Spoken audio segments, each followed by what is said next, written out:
Éphésiens, chapitre 3, verset 20. Or, à celui qui peut faire, par la puissance qui agit en nous,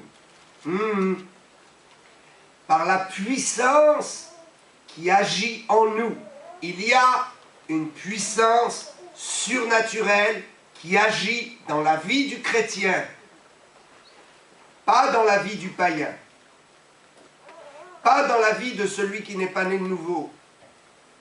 Une puissance qui agit dans la vie de celui qui a donné son cœur à Jésus et qui a reçu personnellement le salut. Par la puissance qui agit en nous, infiniment au-delà de tout ce que nous demandons ou pensons. Celui qui peut faire, par la puissance qui agit en nous. Dieu fait lorsque la puissance en nous est agissante. Nous allons comprendre ceci. C'est capital. Peut-être vous allez pouvoir recevoir un réma comme je l'ai reçu quand j'ai compris ce texte. Un réma qui va tout changer dans votre mentalité et votre façon de voir les problèmes. Or, à celui qui fait par la puissance qui agit en nous infiniment au-delà de tout ce que nous demandons Amen. ou pensons. Il y a ce que nous demandons et ce que nous pensons qui peut être en opposition avec la puissance qui agit en nous. Il y a des fois, il faut arrêter de demander. Il faut faire. Il y a une puissance qui agit en nous, nous dit l'Écriture, qui nous permet de passer du stade de l'enfant au stade de l'adulte. Il y a une puissance qui, lorsqu'elle agit en nous, nous permet de ne plus dire « Seigneur, Seigneur, donne-moi, délivre-moi, Seigneur, enlève en moi cette maladie », mais une puissance qui nous permet de devenir adultes, qui nous permet de dépasser la prière de demande et qui nous met dans l'action et le pouvoir de le faire. L'enfant pleure et dit « Seigneur, donne-moi ». L'homme fait la femme à la stature de Christ. Le chrétien fait, dira « Au nom de Jésus-Christ de Nazareth ». Puissance de maladie, sors de mon corps. Il y a une puissance qui agit en nous. Lorsqu'elle agit, nous permet d'aller au-delà de la requête. Comprenons. Je ne dis pas qu'il ne faut pas demander à Dieu. Mais il y a des moments, des situations où il faut arrêter de demander à Dieu et il faut utiliser la puissance agissante en nous qui est l'autorité contre tous les démons de l'enfer. Amen.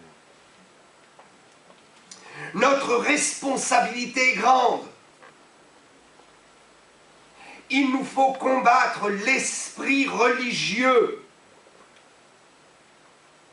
Il nous faut combattre l'esprit religieux dans lequel nous nous réfugions quand nous manquons de foi.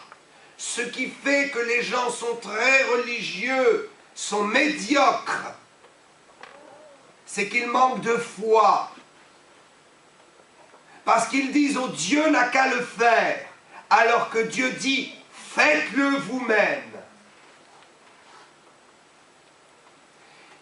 La foule était nombreuse. La foule était très nombreuse. Et je me souviendrai au ciel qu'il y eut une foule nombreuse sur cette terre qui avait vécu un miracle, une histoire sur laquelle je pus prêcher. Cette foule était nombreuse et ils suivaient Jésus depuis plusieurs jours. Ils avaient faim. Et Jésus dira à ses disciples, donnez-leur vous-même à manger.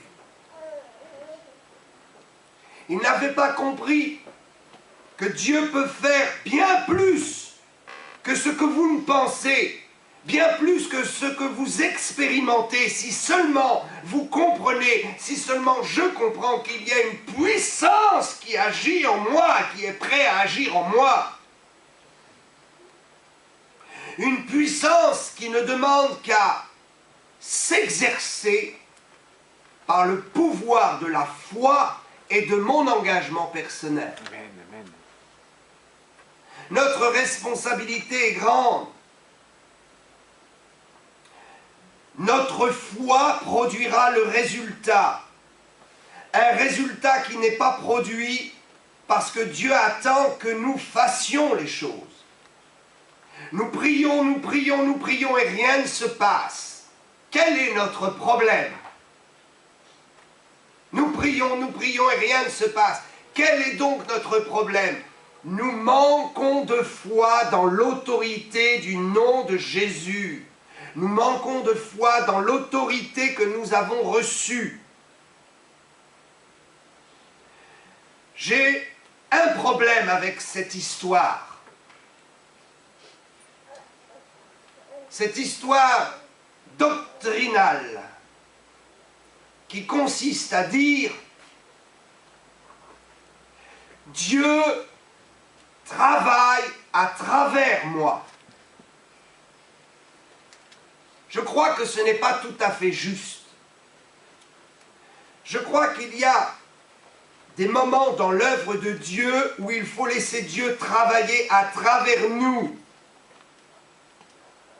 Mais il y a des moments où nous devons travailler pour Dieu. Ce n'est plus Dieu qui travaille à travers nous, c'est nous qui utilisons le pouvoir qu'il nous a conféré. Ceux qui manquent de foi diront toujours « Dieu travaille à travers moi. Je suis un pantin. Je suis manipulé par Dieu et sa puissance.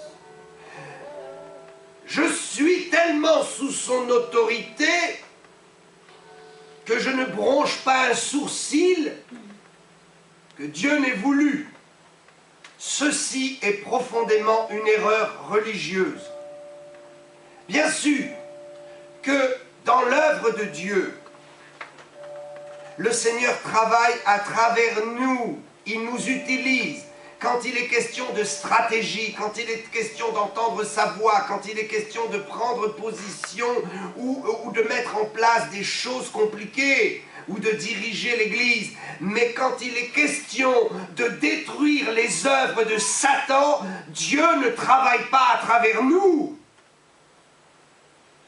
Nous travaillons avec la puissance de Dieu qui a été déposée en nous. Amen. Vous comprenez la différence? Amen. C'est pourquoi il y a des gens malades qui diront « Oh, si Dieu veut me guérir, il le fera. Si Dieu veut utiliser quelqu'un, il le fera. Dieu travaille à travers les hommes. » Mais ils oublient que la parole d'Éphésiens est formelle. Au-delà, Dieu fera infiniment au-delà de ce que vous demandez. Amen. Merci. Arrêtons de tirer la manche, les hommes de Dieu, et de dire « Oh, s'il te plaît, fais-le ». Comprenons que Dieu a mis une puissance en nous pour le faire nous-mêmes. Lorsqu'il est question des œuvres de Satan, je crois fermement qu'il est question de foi. Il n'est pas question d'attendre que Dieu le fasse, que l'onction descende. Il est question de croire que nous avons un dépôt de puissance qui nous permet de faire nous-mêmes certaines choses dans l'autorité de la foi. Dieu ne sera pas toujours derrière nous. Il nous a oints. Est-ce que nous pouvons comprendre et sortir de nos esprits religieux en comprenant que Dieu nous aime et qu'il ne veut pas simplement que nous soyons comme des robots, programmés comme des robots. Nous avons des sentiments, nous avons des désirs, nous avons une vie, nous avons le droit de choix et de vivre et de faire. La liberté dans le Saint-Esprit. La liberté dans le Saint-Esprit nous apprend qu'il y a une force et un dépôt de pouvoir qui est mis en nous que nous pouvons utiliser comme nous voulons. Ne soyez pas surpris de voir certains hommes de Dieu appeler un malade et le guérir devant tout le monde. Et vous dites, oh, Dieu l'a télécommandé. Dieu a travaillé à travers lui, il a reçu une révélation que ce malade-là a été guéri ou serait guéri. Non! Il a la foi. Et il sait que la prédication de l'évangile est une démonstration de puissance. J'ai été surpris à quelques reprises de guérir des boiteux et même des paralytiques. De le faire parce que j'avais envie de le faire. Parce que je savais que ma responsabilité était de démontrer la puissance de Dieu. Et quand les gens étaient guéris, je me disais, oh, Dieu a travaillé à travers moi. Et peut-être j'ai eu envie de guérir une personne parce que Dieu m'a annoncé prophétiquement et je n'ai pas reconnu que c'était prophétique. Mais Dieu m'a dit, arrête avec toutes ces histoires. Tu es mon enfant, je t'ai béni, je t'ai donné une autorité. Sers-toi de cette autorité. Tout est une question de foi. Et je vais vous le démontrer. Ce que j'explique ici est vraiment très important. Amen. Quand j'ai compris cela, ça a révolutionné ma façon de travailler pour Dieu, ma façon de travailler avec Dieu, et ma façon de laisser Dieu travailler à travers moi. Ça a changé ma mentalité et mon résultat. Quand votre mentalité change, votre résultat change. Alléluia! Amen. Notre résultat est dépendant de notre mentalité. Est-ce que nous allons abreuver notre mentalité de la foi?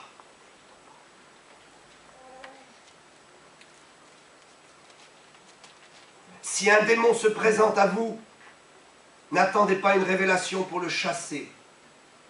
Chassez-le. Ou ne le chassez pas. Et ne venez pas vous plaindre des conséquences. Si l'esprit de pauvreté se présente à votre porte, chassez-le. Vous en avez le pouvoir. Arrêtez de demander à Dieu, « Oh, Seigneur, s'il te plaît, donne-moi un peu d'argent que je paye mes factures. Je ne te demande pas la richesse, Seigneur.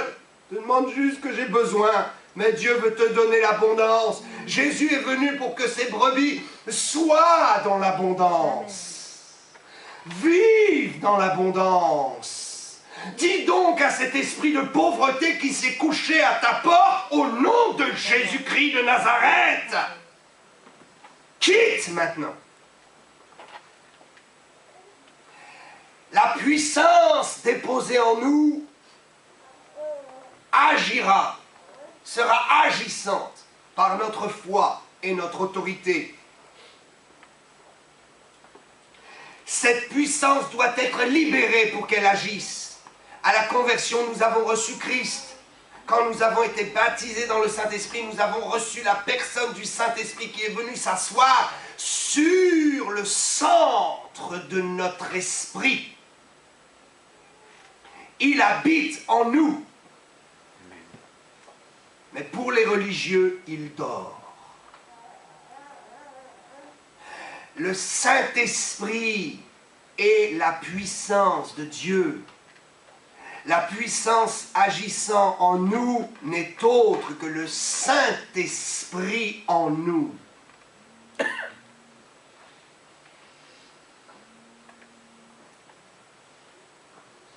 Dieu n'est pas un manipulateur.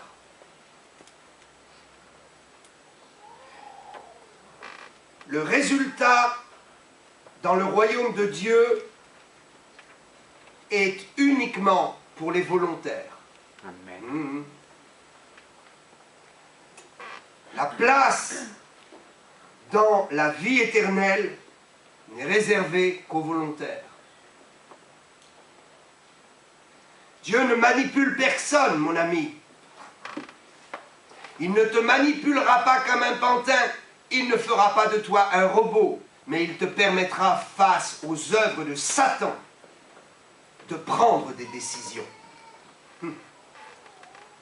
Nous sommes ses enfants et nous avons le droit et le devoir de prendre des décisions, de vivre, de penser, de raisonner, d'agir.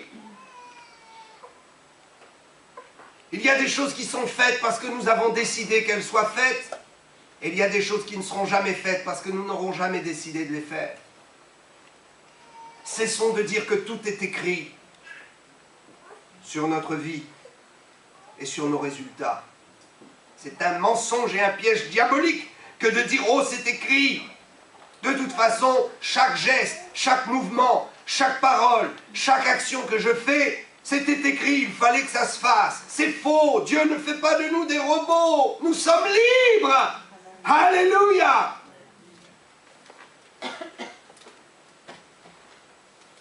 Jésus n'a jamais dit « je le ferai à travers vous ».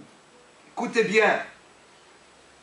Quand il s'agit de faire tomber les autels de Baal, d'Astarté, qui sont l'image des puissances diaboliques, quand il est question de renverser le pouvoir de Satan, quand il est question de chasser les démons, Jésus n'a jamais dit « Oh, mes disciples, soyez tranquilles et attendez, je le ferai à travers vous ».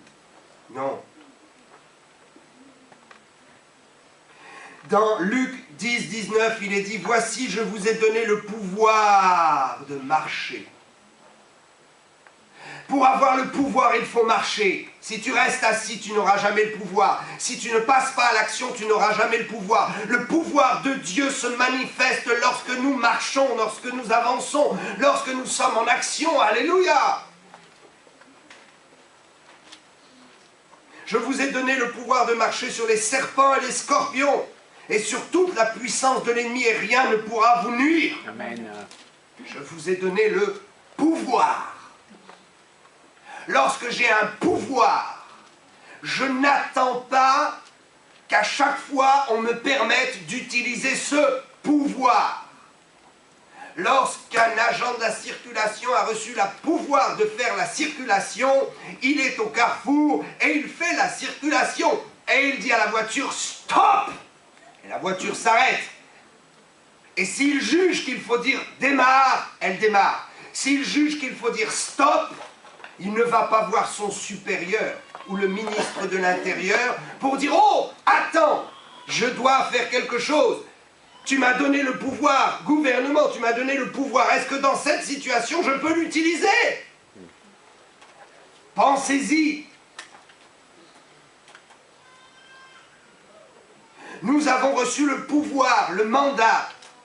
C'est ainsi que lorsque nous utilisons le pouvoir, nous n'avons pas besoin toujours d'en référer à Dieu. Dieu est d'accord, c'est sa volonté. S'il met une onction sur vous pour guérir les malades, chasser les démons, allez-y. Ne vous privez pas de détruire les œuvres de Satan. Ne vous privez pas de vider l'enfer. Ne vous privez pas de renverser la puissance de Satan. Nous n'avons pas besoin d'autorisation pour chasser les ténèbres. Chaque fois que nous pouvons le faire, nous devons le faire.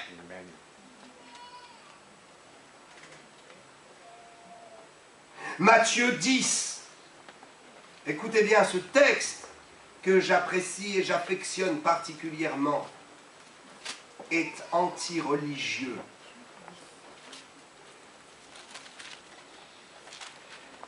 Matthieu chapitre 10, verset 8,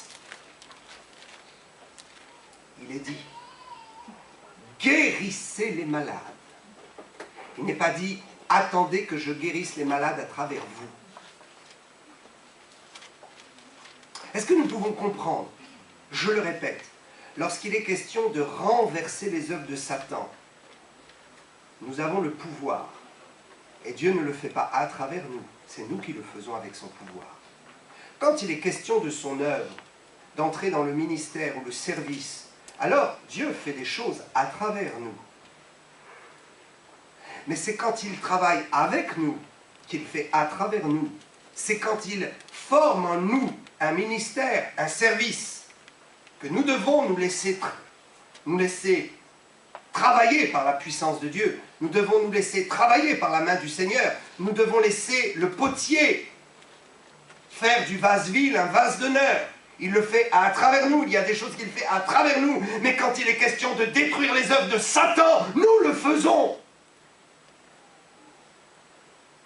Et les religieux ne le font pas parce qu'ils attendent que Dieu le fasse à travers eux.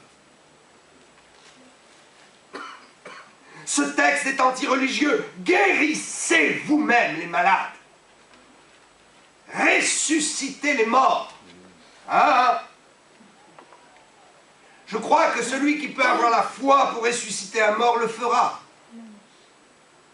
Celui qui a reçu vraiment une onction qui est clean avec Dieu et qui est dans une onction, une présence de Dieu très forte, pourra décider de ressusciter un mort. Le Seigneur doit faire augmenter en nous la foi, doit faire grandir la foi, c'est notre problème. Il faut que la mesure de votre foi grandisse, que ma mesure de foi grandisse. Plus la foi grandit, et plus l'onction se manifeste. Plus la foi grandit, et plus l'onction vient sur nous. Quand nous avons la foi, nous plaisons à Dieu. Et quand Dieu dit « Oh, ce gars-là, il me plaît bien », le Saint-Esprit vient. Quand Dieu regarde une femme et dit « Oh, cette femme-là, c'est super. Elle s'engage, elle a la foi. Ça me plaît. » Le Saint-Esprit vient sur cette femme. Il n'y a plus de limitation. Quand un enfant engage sa foi, oh Dieu dans le ciel dit « Je suis réjoui, je suis réjoui ». Et quand il dit « Je suis réjoui », son esprit sort de sa présence et va directement oindre. Alléluia. Nous ne sommes pas des robots. Nos actions peuvent réjouir ou décevoir le ciel. Je suis un être vivant à part entière et je ne permettrai pas que la religion fasse de moi un robot, m'aliène ou m'enferme. Je veux être libre en Christ. Je veux arrêter d'avoir peur, de dire « Oh Dieu, si je bouge un peu, est-ce que j'ai le droit ?» Je suis dans le royaume de mon Père, j'ai tous les droits. Tout n'est pas utile, mais tout m'est permis. My God.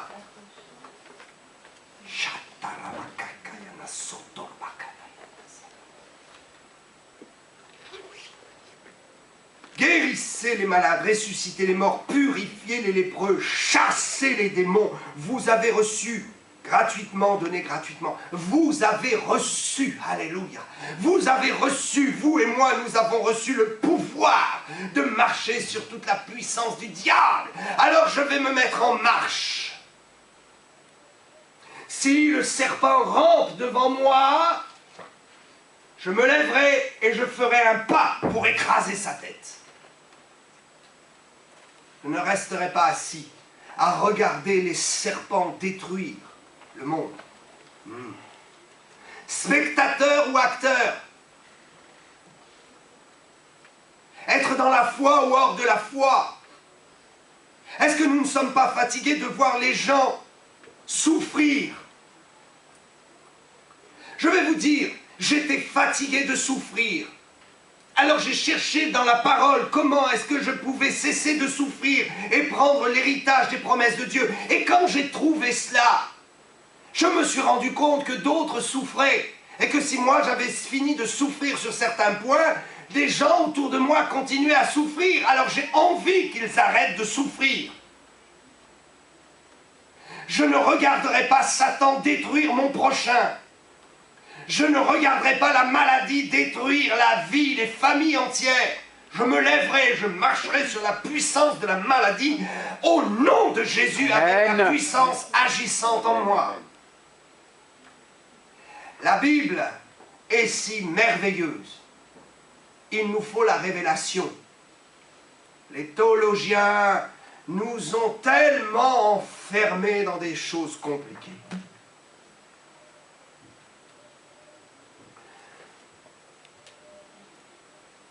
Dans Luc 17, 18, Jésus dira, « Ta foi t'a sauvé. » Il ne dira pas « Je t'ai sauvé ». Il dira « Prends conscience qu'à ce moment précis, tu as exercé la foi et c'est ce qui t'a sauvé. » Amen. Souviens-toi de ce moment où tu as exercé la foi et recommence la même opération.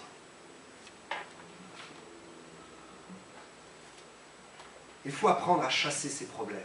Il faut devenir indépendant, un peu indépendant. Je ne parle pas d'une indépendance, d'insoumission. Je dis qu'il faut arrêter d'être toujours dépendant des autres, dépendant du serviteur de Dieu, dépendant des hommes d'onction. Il faut se prendre en charge et comprendre qu'il y a une puissance qui agit en nous et que nous devons la laisser agir et que nous devons nous servir de cette puissance. C'est Dieu qui le fait, ce n'est pas nous. Mais c'est nous qui nous servons de la puissance qui est à notre disposition. Vous comprenez? Si je veux démarrer une voiture, je branche une batterie. Et la puissance de la batterie dans le moteur fera démarrer le moteur. Je ne suis pas la batterie. Je n'ai pas l'énergie contenue dans la batterie. Ça ne m'appartient pas. Je ne peux pas fabriquer ça, moi-même. Mais l'énergie qui est contenue dans la batterie ne peut être utile que si moi je la branche. Bien sûr que c'est Dieu qui fait ces choses. Mais c'est moi qui mets en contact la puissance de Dieu contre la puissance de Satan. C'est moi qui mets en contact la puissance de Dieu en moi. C'est moi qui mets en contact l'autorité de la victoire de Jésus en moi contre la puissance de Satan qui agit dans le monde.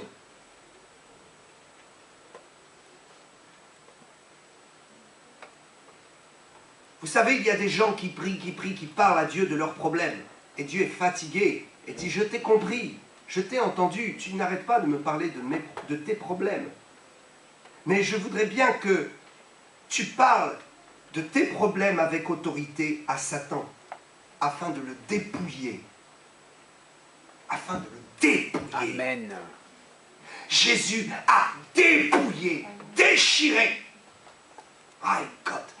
déchiré l'autorité de Satan à la croix.